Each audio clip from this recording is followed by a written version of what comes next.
No, ningún medio de comunicación se ha referido al respecto de esto, que es un derecho que le avala al ex vicepresidente. Ninguna autoridad del Estado ecuatoriano se ha referido tratando de invisibilizar esta problemática, mientras que detrás se encuentra una familia que llora día a día por que su ser querido regrese a su hogar.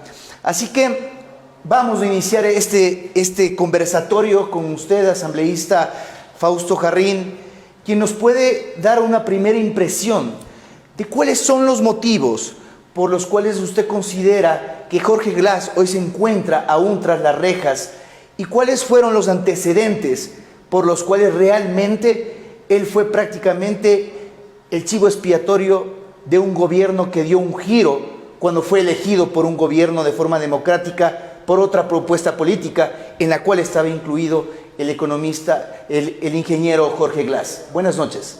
Hola César, un saludo muy afectuoso, muy cariñoso para todos quienes nos miran, nos escuchan. Es un día complejo el que tenemos hoy por delante, en la mitad además de todo este esquema de festividades, de alegría.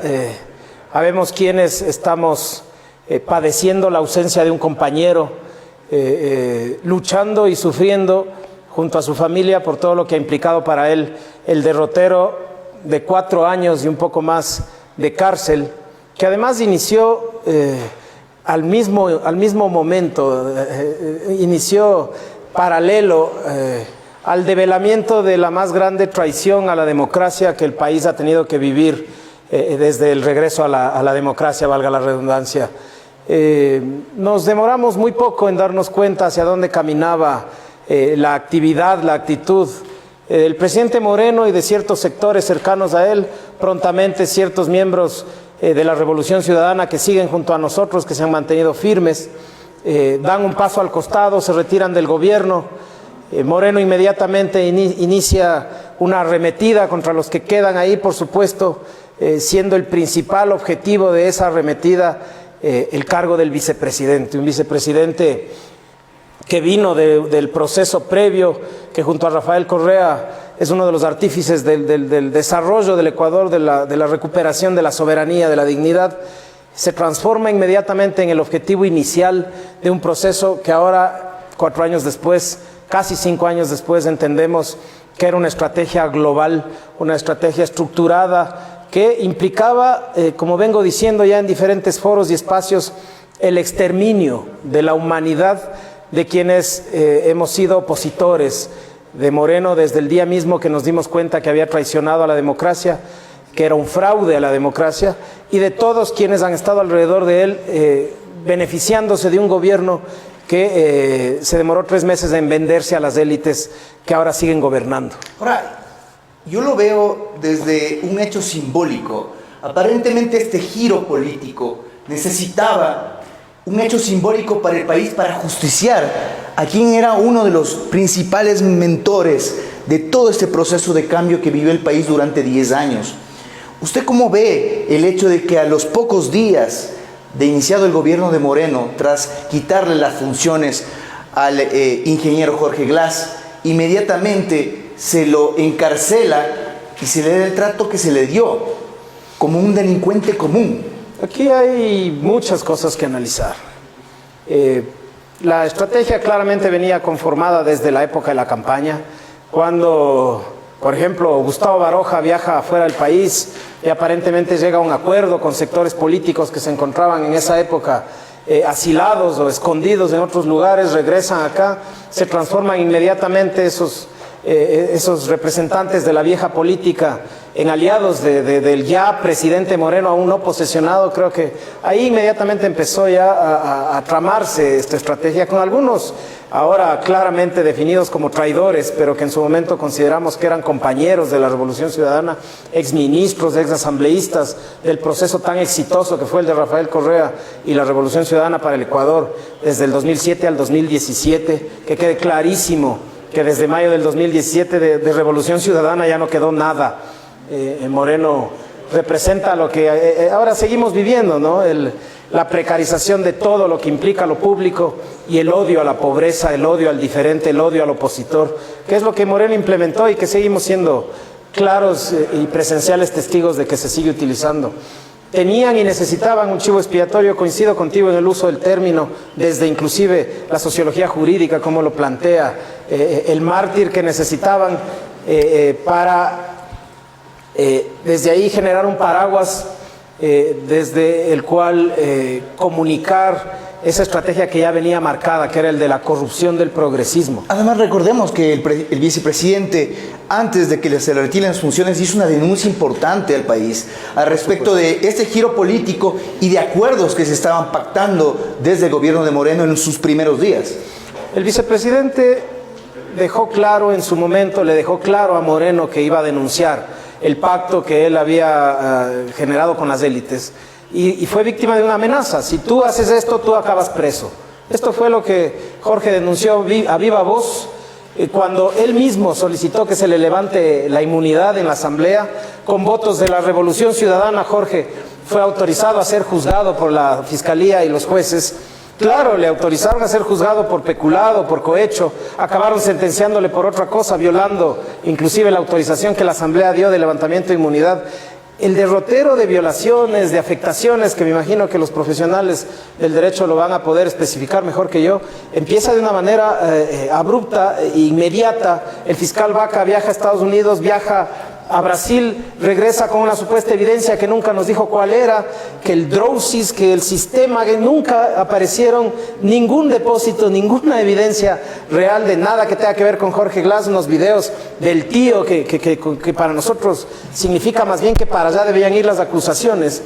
Pero Vaca regresa al Ecuador ya con una consigna, la consigna de utilizar la cárcel, como se ha venido utilizando en todos estos años, para usurpar. Vaca es el artífice de la usurpación de la vicepresidencia de Jorge Glass y es la punta de lanza de todo lo que luego le ha sucedido al país, en manos de Celi, en manos del mismo Vaca, en manos de todo el trujillato, y para qué les agoto con todo lo que estamos viviendo hasta el día de hoy. Muy bien. Y recogemos algunos de estos testimonios proporcionados por juristas que, como ustedes han apreciado, no necesariamente tienen un vínculo o una afinidad política con el proyecto de la Revolución Ciudadana, que más bien muchos de ellos se han presentado como abiertos opositores, pero que no pueden tapar el sol con un dedo y que hablan justamente de que una cosa es justicia y otra es venganza. Y esto es justamente lo que vamos a analizar en este bloque. El 31 de diciembre del 2019, Fausto, la Comisión Interamericana de Derechos Humanos emite medidas cautelares tras una evaluación que, por cierto, requirió de una solicitud para poder llegar y conocer las circunstancias, la situación del ex vicepresidente. Un ex vicepresidente que afrontó la justicia y que fue trasladado, a diferencia de muchos otros que permanecen en la cárcel 4, hacia el centro de privación de la libertad en Latacunga. Un centro de privación en donde, según lo que consta en varios informes, ha recibido cerca de un centenar de amenazas de muerte, en donde su situación de salud se ha visto realmente deteriorada y en donde sus derechos humanos, como ser humano, se han visto violentados en más de una oportunidad. ¿Qué connotación tiene el hecho de que un organismo internacional que forma parte del sistema de Naciones Unidas, como es la Comisión Interamericana, haya emitido esas medidas cautelares que hasta el momento, y hace poco se realizó la visita de comisionados para cerciorarse si esto se había cumplido o no, deja mal parado a un país que aparentemente no atiende recomendaciones internacionales? Gracias, César. Todos sabemos lo que está pasando en las cárceles del Ecuador. A Jorge Glass, para usurparle el cargo, le condenan, le meten en la cárcel, para ser explícitos. Le envían a la cárcel 4. Posterior al incidente del retiro del grillete de otro perseguido que ya fue declarado inocente, Fernando Alvarado, la policía emite unos informes absurdos en donde dice que hay riesgo de fuga generalizado. Realmente fue una venganza, utilizando a Jorge Glass nuevamente como el chivo expiatorio de ese mensaje violento que nos querían enviar a todos nosotros, de que así nos iban a tratar. Le envían a transitoria en la cárcel de la Tacunga, cuando allá ya teníamos, en el país ya se estaba empezando a vivir la zozobra que ahora ya hemos visto plasmada en toda su magnitud de la violencia en las cárceles. Jorge ha recibido no solo amenazas, ha recibido atentados a su vida, a su salud.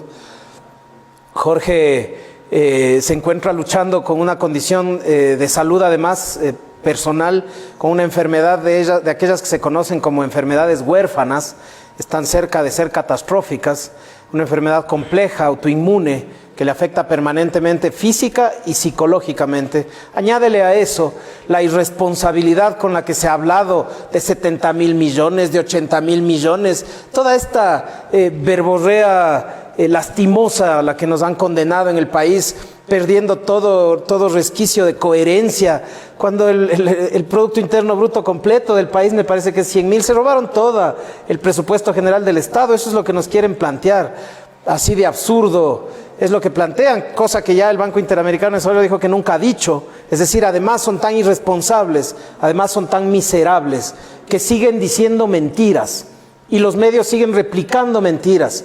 ¿Cuántas veces, César, ciudadanos, creen ustedes que personas que están en la cárcel, que extorsionan por 100, por 200, por 300 dólares, no les ha brillado el ojo el supuesto corrupto que se llevó 70.000 millones? Le han amenazado con secuestrar a sus hijos, secuestraron a su hermano. Es decir, cuando dije yo que este esquema de persecución lo que propende es al exterminio de la persona, es eso lo que hace. Es eso lo que está haciendo, y es eso lo que nuevamente vemos replicado ahora, que aquellos que aplaudían la aplicación del código derogado para que Jorge no se pueda hacer beneficiario de la suspensión condicionada de pena en el primer caso, los que luego festejaban el influjo psíquico para vergüenza de todos los que entendemos mínimamente el derecho penal, ahora están molestos porque son delitos que se juzgaron con el código antiguo, porque son delitos que supuestamente se cometieron antes de la vigencia del Código Orgánico Integral Penal, y ahora sí les molesta que tenga los derechos que se tenían en ese código, en el Código de Ejecución de Penas de aquella época. Es decir, cambian el discurso motivados exclusivamente por el odio, por un odio que ha sido inoculado permanentemente por el gobierno anterior, a ratos también por este, y por medios de comunicación absolutamente viscerales y serviles a ese poder ejecutivo, a ese poder político, que lo que pretende y sigue pretendiendo es destruir a la oposición. Ahora, Fausto, antes de pasar al tema de los beneficios penitenciarios, me gustaría absolver un tema que ha sido usado como una herramienta política por sectores de oposición. El supuesto pacto de UNES, que se cae por su propio peso al tratar de hacer pensar a la ciudadanía que el gobierno nacional, es decir, el presidente Guillermo Lasso, a través de su gobierno, tiene capacidad de incidir en un poder totalmente independiente como es la justicia ecuatoriana. Es decir, ustedes en una ley que fue rechazada por la bancada de UNES, pactaron supuestamente haciendo ver que él tenía la capacidad de darle la libertad a Jorge Glass a cambio de dejar pasar una ley que implicaba mayor impuestos para el país. Lo que no entienden este grupito de denunciólogos, de sinvergüenzas que utilizan este estribillo del pacto, es que lo que estarían diciendo es que Lasso maneja la justicia. Lo que estarían reconociendo es que Moreno manejó la justicia que nos persiguió. Son tan obtusos en su odio que lo que están pretendiendo decir es que reconocen el manejo de la justicia, reconocen la persecución y piensan que nosotros hemos pactado para parar esa persecución pidiéndole al gobierno de Lasso. Nosotros no hemos pactado nada. Tú lo has dicho hace unos minutos, Jorge Glass hace un año debió estar preso. Es un reo, es un rehén este momento del Estado, ¿no? Ni siquiera voy a decir del gobierno, del Estado. El Ecuador es uno de los países más sancionados por abuso de prisión preventiva.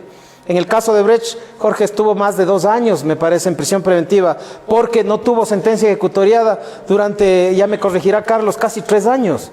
porque el recurso de apelación, así como dijo Juan Carlos Perea del caso de Pablo Romero, se demoró 1 año y meses para llamar a esa audiencia. Por lo tanto, seguía extendiéndose el tiempo de esa prisión preventiva, que lo único que servía era para seguir destruyendo la vida de un hombre y el legado de un proceso político que todavía sigue manteniéndose en vigencia en el país y que pronto estará de regreso acá, porque es lo que el Ecuador necesita. Muy bien, para que el último video, que justamente sintetiza lo que significa la persecución política, y ojalá, al igual que aquellos que apoyan a Jorge Glass con el hashtag Libertad para Jorge, que han estado muy activos en las redes sociales, pronto vengan buenas noticias, no solo para el entorno familiar de Jorge Glass, sino para el país que exige la verdad y principalmente la justicia. Buenas noches, nos despedimos con este video. Ya mi hijo tiene 4 años, 2 meses de estar encerrado, y él me dice hasta ahora: mamá, yo no me arrepentiré nunca en mi vida de haberme entregado, porque yo soy inocente. Y eso, para una madre, en medio de mi dolor, me siento orgullosa.